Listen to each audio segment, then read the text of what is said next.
ఆ మాజీ ఎమ్మెల్యేకు ఇద్దరు అధినాయకులు ఇచ్చిన మాటలు ఈసారి కూడా నీటి మూటలు అయ్యాయి అంటున్నారు. మూడోసారైనా ఇచ్చిన మాట చెప్పిన పదవి దక్కుతుందనుకుంటే ఆయనకు నిరాశే మిగిలిందట. దీంతో తమ లీడర్ ఇంకా మాజీ ఎమ్మెల్యేగానే ఉండిపోవాల్సి వస్తోందని ఆయన అనుచరులు వాపోతున్నట్టు టాక్. అయితే ఆ మాజీ ఎమ్మెల్యేకు తాజా పదవి రాకపోవడానికి బలమైన కారణమే ఉందని సమాచారం. మిత్రపక్షం అధినేత ఎన్ఓసి ఇవ్వకపోవడమే దానికి కారణమని బహిరంగ ఆరోపణలు వినిపిస్తున్నాయట. ఇప్పటికే నియోజకవర్గ ఇన్ఛార్జ్ బాధ్యతలు చేజారిపోయి ఆయన కుమిలిపోతున్నట్టు చెప్తున్నారు. త్యాగం చేస్తే ఆగమైపోయామని ఆ లీడర్తో పాటు ఆయన అనుచరులు కూడా ఆవేదన చెందుతున్నారట. ఇంతకీ ఎవరా నేత, ఏదా నియోజకవర్గం?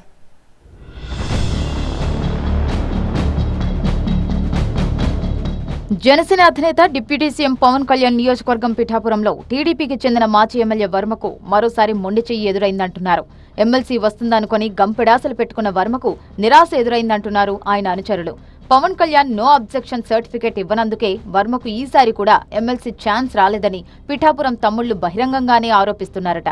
పిఠాపురం సీటును త్యాగం చేసిన సందర్భంలో మొదటి విడతలోనే ఎమ్మెల్సీ ఇస్తామని నేతలందరి సమక్షంలో వర్మకు చంద్రబాబు హామీ ఇచ్చారు. క్షత్రియ కోటాలో వర్మను శాసనమండలికి పంపిస్తామని ఆయన చెప్పారు.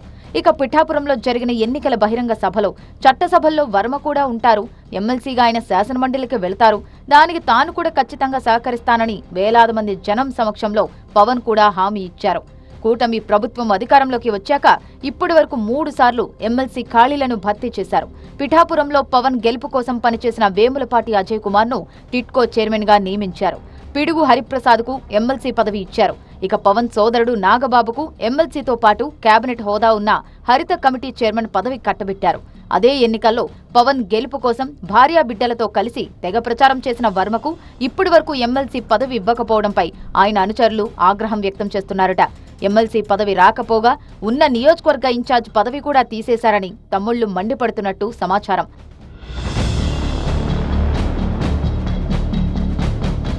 గతంలో 2 సార్లు జరిగినట్టే ఈసారి కూడా తమ నేతకు మొండి చెయ్యి ఇచ్చారని వర్మ కేడర్ వాపోతున్నట్టు తెలుస్తోంది.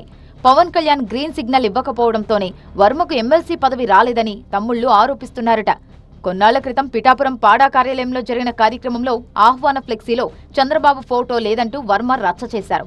జనసేన నేత పెండెం దొరబాబుతో ఆయన ఘర్షణ పడ్డారు. దీంతో పవన్ కళ్యాణ్తో వర్మకు అంతంత మాత్రంగానే ఉన్న సంబంధాలు అప్పటి నుంచి పూర్తిగా కట్ అయిపోయాయట. టీడీపీ నుంచి వర్మను సస్పెండ్ చేయాలని జనసేన వర్గాలు డిమాండ్ చేశాయి. దీంతో పిఠాపురం టీడీపీ ఇన్ఛార్జ్ బాధ్యతల నుంచి వర్మను తొలగించారు. దానికి తోడు పిఠాపురంలో జరిగే పార్టీ కార్యక్రమాల్లో పాల్గొనవద్దంటూ వర్మకు అధిష్టానం హుకుం జారీ చేసిందని సమాచారం. అప్పట్లో వర్మ పిఠాపురం రారు అనే వార్త పెద్ద ఎత్తున హల్చల్ చేయడంతో ఆయన అభిమానులు ఆవేదన చెందారు. ఊళ్లకు ఊళ్లు తరలి వచ్చాయా అన్నట్టు టీడీపీ కార్యకర్తలు వెళ్లి వర్మకు మద్దతు తెలిపారు.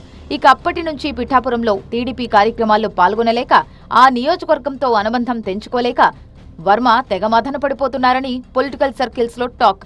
ఇక భవిష్యత్తులో కూడా పవన్ కళ్యాణ్ నుంచి నో అబ్జెక్షన్ సర్టిఫికేట్ వస్తేనే వర్మకు ఎమ్మెల్సీ దక్కుతుందని, లేదంటే ఆయన ఆశలు వదిలేసుకోవాలనే ప్రచారం జరుగుతోంది. కూటమి సర్కార్లో వర్మకు పదవి యోగం ఉందా? ఇద్దరు అధినేతలు ఆయనకు ఇచ్చిన హామీ నెరవేరుతుందా? దీనికి కాలమే సమాధానం చెబుతుందంటున్నారు టీడీపీ కేడర్.